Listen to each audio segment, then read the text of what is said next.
Okay, cool. Okay, so with that, I'm so glad that a couple of you have been able to join on, and we're looking forward to, I'll just accept anyone else on the call that's able to join, but I'm Jonna, and not everyone has met quite everyone here. So if you just take a few sentences, each of you on my team, if you could just introduce yourself, that would be great.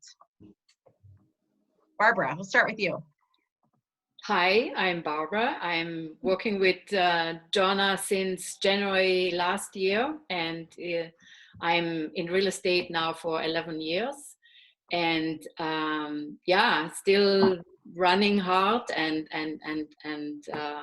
going as much as possible, and being available for everybody that needs help right now in each direction, even just for consultation or some opinion.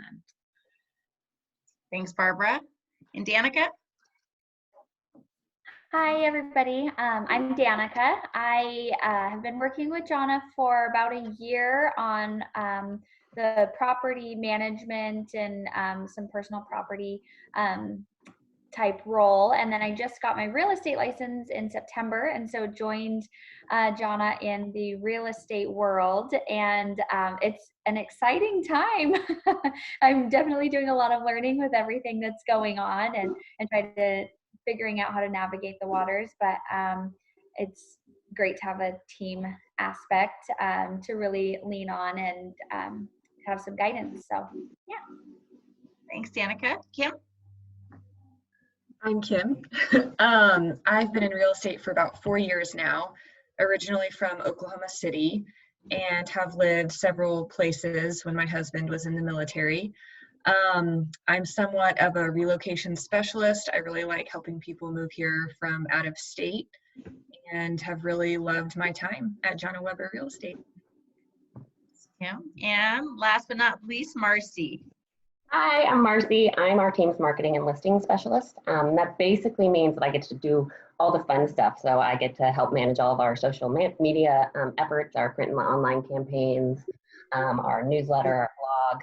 The list kind of goes on. And I also get to work closely with our awesome agents when they're getting homes ready to list. So I get to help them generate the Dura flyers and the brochures and the custom websites. And yeah, again, I get to do all the fun stuff. So that's my. And all the stuff I don't know how to do. So, okay, well, cool. Well, we're going to get right to it and have this information available. Part of the reason that we are just disseminating information and trying to assimilate everything that's happening is in response to all the questions that we're getting, particularly when we have people that are in immediate position learning, deciding whether or not now is the optimum time to buy or sell right now. And for those of you that might be watching from out of area, I think you'll be encouraged to know that real estate is considered essential here in Idaho. And so we are working really as hard as ever, just in really creative, different ways right now. We actively have listings. We're actively working with buyers. Our mortgage companies are hard at work. We've got a representative here today. And we also have working title companies, and everyone else, including home inspectors and appraisers, are all doing the process, albeit a little bit differently right now. So that's the first thing, is that real estate is working. It is working actually quite effectively and actively. I was just pulling some market stats, and just in the last 30 days, which really we started tracking all of this more diligently when the stay-at-home order started last month. Last 30 days in Ada County for single family, I tracked 805 closings. So that's a lot of activity, considering we have been in something unprecedented. So I just wanted to share that. The numbers are changing so rapidly, and the dynamics of the stay-at-home order and all that surrounds this has been so dynamic that it's changing day to day. But we do have full market stats available for the month of March, which I would say the second half is what was really effective. And March was actually an all-time high for home sale prices. They were $367,000 on average for Ada County, whereas that is well, it's higher from last year for sure. And over the last 5 years, it's risen about 80% or close to 80% here in the Valley. So it's really been unprecedented.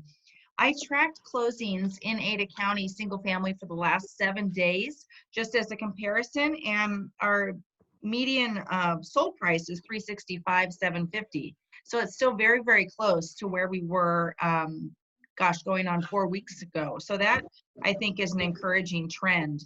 When we look at that 367 for last month, the resale was 352, where the new construction averaged at, or the median price was about 409.9. So quite a bit higher, bringing that pricing up. And we're just under 1.3 months supply of homes. So still very low inventory. What we're doing as a team is we're tracking weekly right now to see what happened since the stay-at-home order became in effect. And since it started back in the beginning of March, we were at just over 1,000 homes available on market. And today I tracked in that same parameters, 1,356 active. And it's actually down a little bit from just a few days ago. So our inventory is up nearly 40%, but keep in mind that's still a very low number. When we were at the height of our recession back in, what was it, guys? 2000, 9. 9, 10, 11. Yeah. Yeah. Back in the recession, I have a number here for you. We were at nearly 5,000 homes. I'm not sure where my exact number is here, but we were at nearly 5,000 homes, 4,691 homes back in 2008 that we had on the market. So edging up towards 5,000 homes, and right now we're under 1,400 homes available. And out of those 1,400, I counted over 300 of those that are or either under construction or to be built. So inventory is still very, very low. And I think when we first had this hit last month, there was like really a weak pause. That's how we felt as a team. Everyone just kind of went deer in the headlights. What is going on? And it was like nothing we'd ever seen.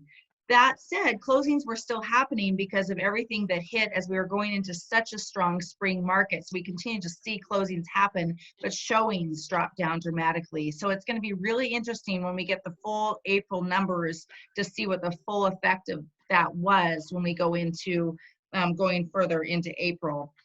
If you're interested in Canyon County, the median home price in Canyon County as of the end of March was $272. So it's edged up there a lot as well. It's still hovering under that 300 mark now. So it's just been a really dynamic market. Showings are still happening. We are having a lot of activity on our listings. I will say a lot of what we're finding is that a lot of the people searching are needing to move, but they're not necessarily in a hurry to write that offer that hour. So I was just touching base with some prospective buyers of our listings this morning, and most of them have not made a decision. They're still mulling over their opportunities and what they're going to do. So it's been really interesting dynamic there.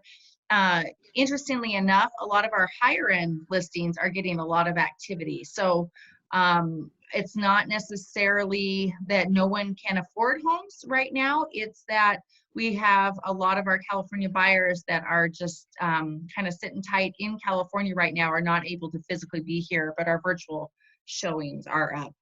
That's a little bit of a high level overview of what's going on in the market, and we can drill down specifically into each specific area and what people's particular concerns are. Not only is real estate local in Ada County and Canyon County throughout the Valley, it's hyper local. So what we see in the North End is going to be very different than what we see in CUNA. So we need to look at each market on a case-by-case basis for each listing, and then each offer somebody would want to write an offer on. So with that, I have Tara Lloyd here, and Tara is with Gateway Mortgage, and she's a great friend and lender. And I asked her just to say a couple things related to what she's seen in the mortgage industry and a little bit about what rates are doing right now. Are you there, Tara? Okay. Yeah. Is it going to just automatically pull me up? I don't see me on the thing yet, but that's Oh, okay. we I'll see just you. keep talking. Okay, good. Thank you so much, Jonah, for thinking of me. I'm happy to come in, and I like talking, so don't mind giving all sorts of opinions. What's going been crazy. I don't know how many lenders you know, but a lot of people are doing a lot of refinance business right now.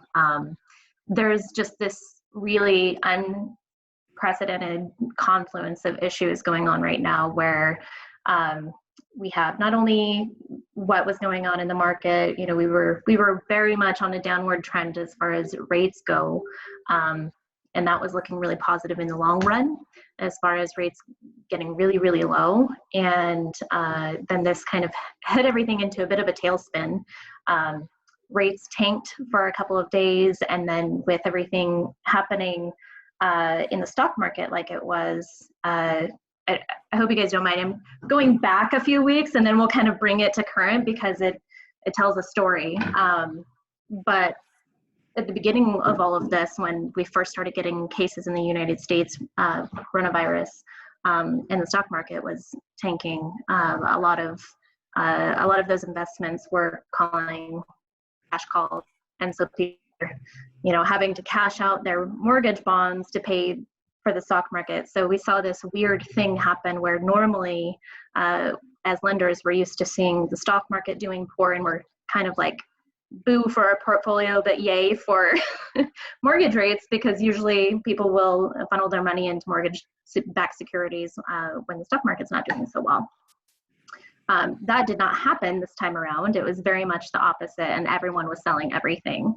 And on a normal basis, you typically a daily movement in basis points on mortgage-backed securities about totaling, I'd say, anywhere from like 5 to 30, maybe 50 basis points on a big day in price change. And then for about 2 or 3 weeks, we were seeing about anywhere from 100 to 300 basis points in movement every day in every direction, sometimes 300 points and 400 points down and all of that kind of stuff. So it's been a bit of a crazy ride, and you'll hear people talking about, oh, I've got this 2.875 on a 30-year fixed, and everything is great. And then you hear people talking about getting a 4.875, and that was really just down to timing. So things have leveled off quite a bit, thankfully. I was going to pull my hair out, but there has been a huge rush to refinance because of the lower rates, and it's also opened up a huge category of risk issues for lenders. So we're seeing a lot of changes on product availability right now, a lot.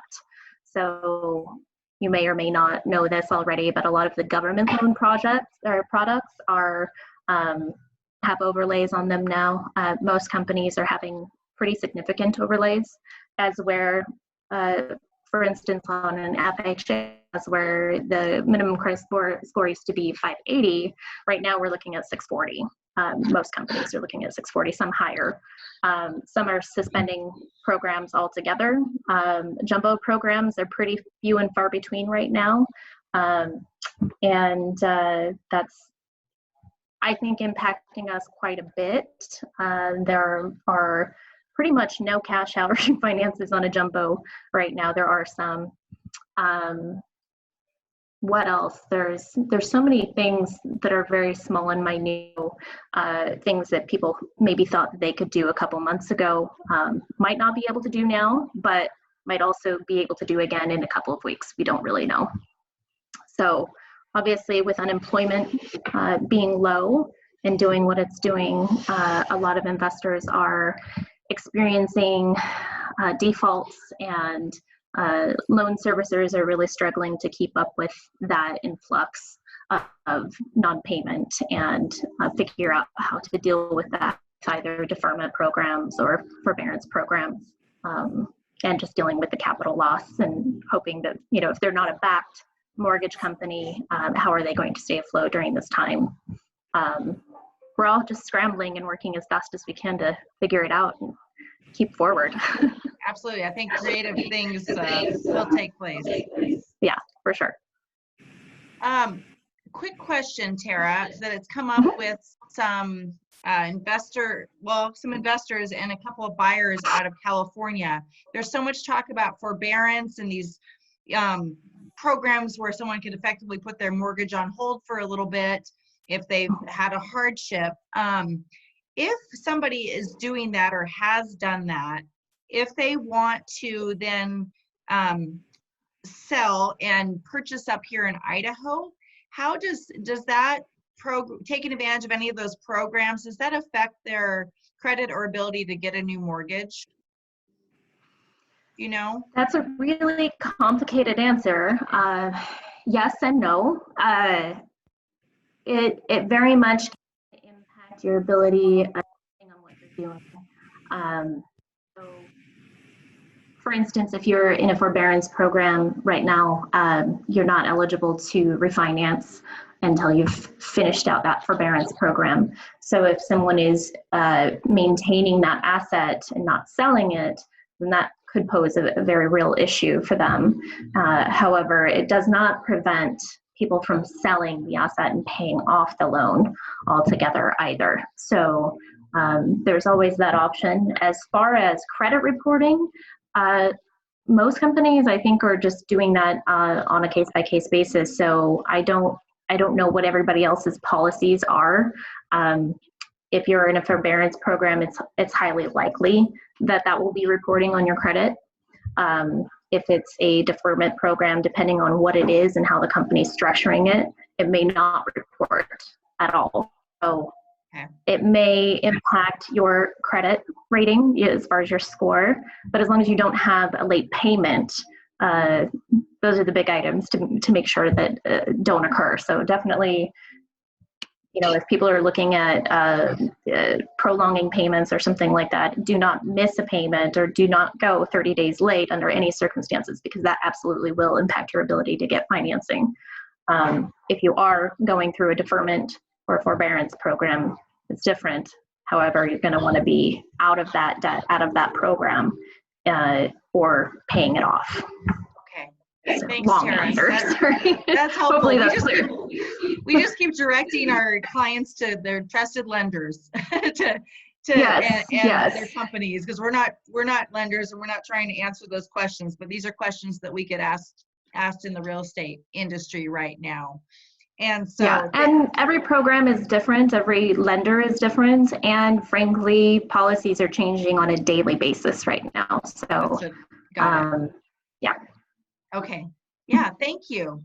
Related to the rental market, I've got Claire here, and Claire is with Realty Management Associates. She's she's a trusted advisor and represents RMA, which is the go-to property management company that we love to work with here in the Valley. And we were talking yesterday, you can correct me if I get anything wrong, Claire, but we were talking about how this might impact investors and then also the rental market right here. And some of the questions that have come up, if you happen to be listening to this from out of state, how our rules might differ than what you're experiencing in other states related to tenants and how we need to treat them related to rules and regulations and that sort of thing.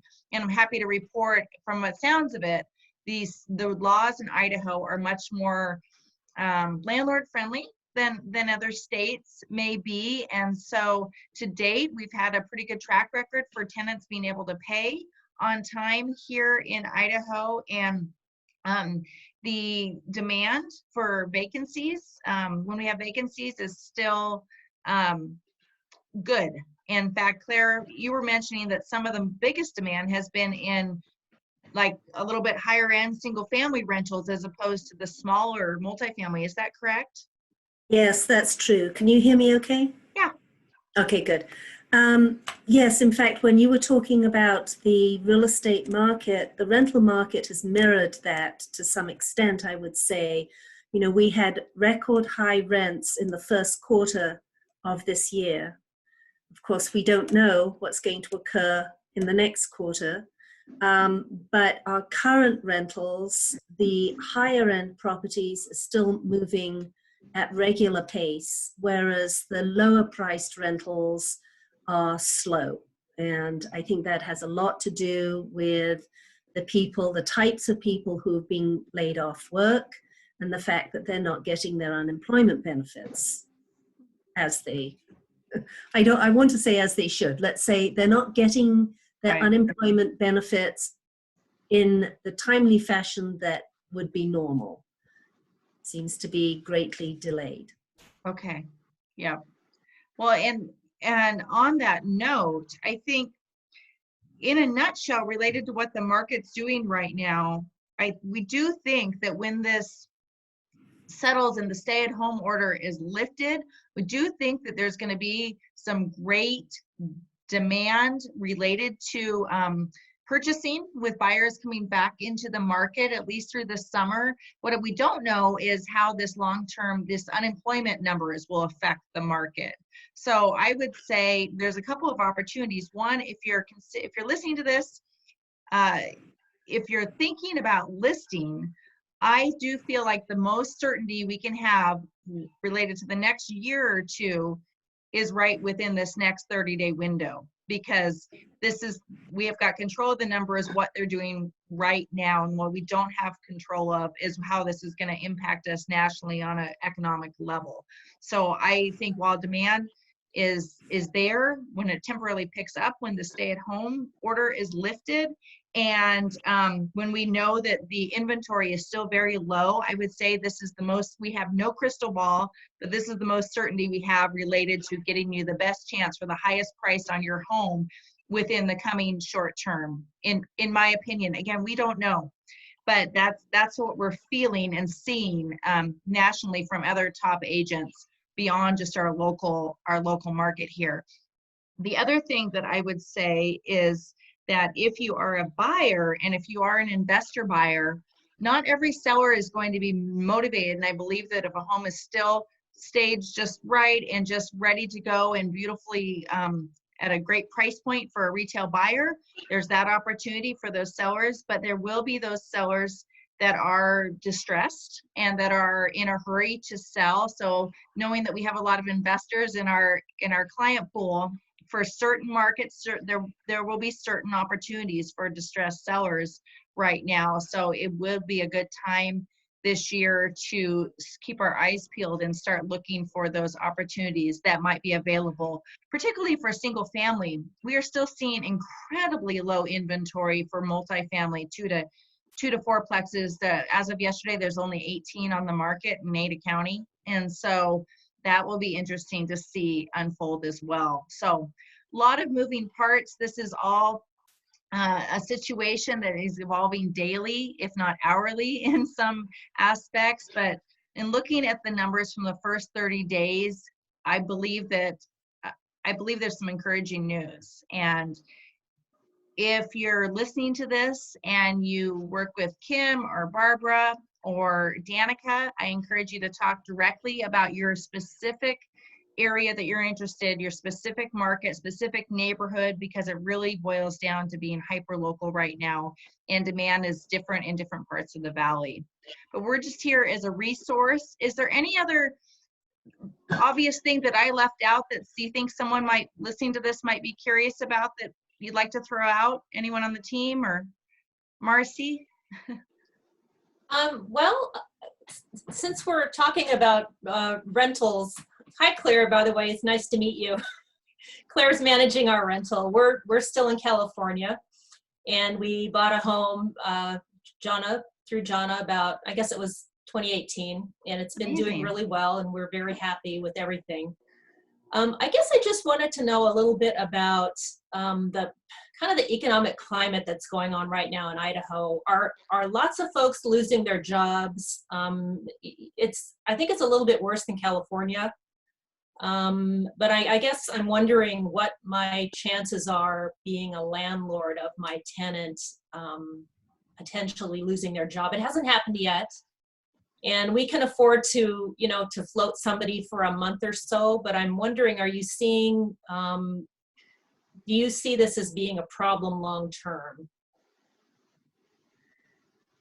Well, I'll take a quick first stab on that, and maybe let someone else chime in. But what we're seeing is it's such a dynamic situation that the newest unemployment numbers haven't come out yet, as you know, and we have been seeing that the people that are most impacted immediately right now are in the restaurant industry, salon industries, all of those high touch, high service industries. And a lot of times that comes with a lower economic level for those servers and so forth. And so I think the immediate impact will be most pronounced to those that are in lower price point rentals than, like, I know that the home that you own, Marcy, and most likely. And so I think that is going to be swift, and there's a lot of larger multifamily coming online under construction right now too, and I think there'll be greater vacancy rates probably for those rentals. But for homes like yourself, and for those that you don't know, homes that are in, I would say, middle class suburban areas here in the Valley that are 3-bedroom, 2-bath, bread and butter homes, I think that's probably, if I were to guess, that's probably some of the best space to be in right now. I also think that there's probably going to be quite a few people heading up to our area after this is lifted, and maybe they're not in a position or not having the certainty to buy right away, and they're going to want to go to places like Idaho and rent for a while. That would be my guess. I agree. I'm sorry. I agree with Jonna's assessment. In the first week or maybe 2 weeks of the stay-home order, 70,000 unemployment claims were filed in Idaho, which is probably why the system is absolutely drowned and unable to cope with it right now. But as Jonna said, it's almost all from the service industry. A significant number of those people will be able to go back to work, but there will, of course, be business failures. So there will be a certain number who don't have a job to go back to. And we don't know what that looks like yet. But in the more white collar businesses, so many people can work from home now. So it's, I think a lot of people are doing just fine. They're just at home, working their job at home and meeting on virtual platforms like this one, and are virtually unaffected financially by these circumstances. But we'll see. We'll see, right? And of course, in the service industry, that we still have aspects of employees who are doing really well. Anyone in grocery markets are not only earning their regular wages, but they're getting overtime. Delivery services, same thing. So we'll just have to see how it works out. Maybe in California, there are less documented workers as well. That's true. Unaccounted for, that are suffering really badly right now. Yeah. I think even the fact that Idaho is one of the states that hasn't been affected as so many other states, we will recover probably quickly. Our phase 2 and 3 to get, after the lockdown will be probably go faster. I definitely think that if we are able to slowly open up by the end of this month, we were lucky in that regard that we didn't get affected like, other states like California or the East Coast and so forth. So I think there will be a faster recovery and a faster way that people can go back to work than anywhere else in the US. That's a great point. Thanks, Barbara. Okay, anything else? Because I promised to keep this around 30 minutes, and we'll have this available if any of you would like to pass it on to anyone. I just got to figure out how to do the recording. We're all learning all this high-tech stuff. It's been really, it's been really fun. Our team is here, and we're doing a couple of virtual Zoom team calls every week too, and it's been a lot of fun. But I just appreciate everyone's time today. And since we've got Tara and Claire on here, Tara, what's the best way to get a hold of you if somebody watches this later and has questions? Email or phone. So it's tara.lloyd@gatewayloan.com. And my cell phone is 208-570-2453. Okay, thanks. Thanks. You'll be in great hands with Tara. And then Claire, if we have investors watching this, what's the best way for them to get a hold of you? My email is Claire, that's spelled with both an I and an E, CLAIRE, at rentalsinboise.com. And my phone number is 208-514-4868. Thanks, Jonna.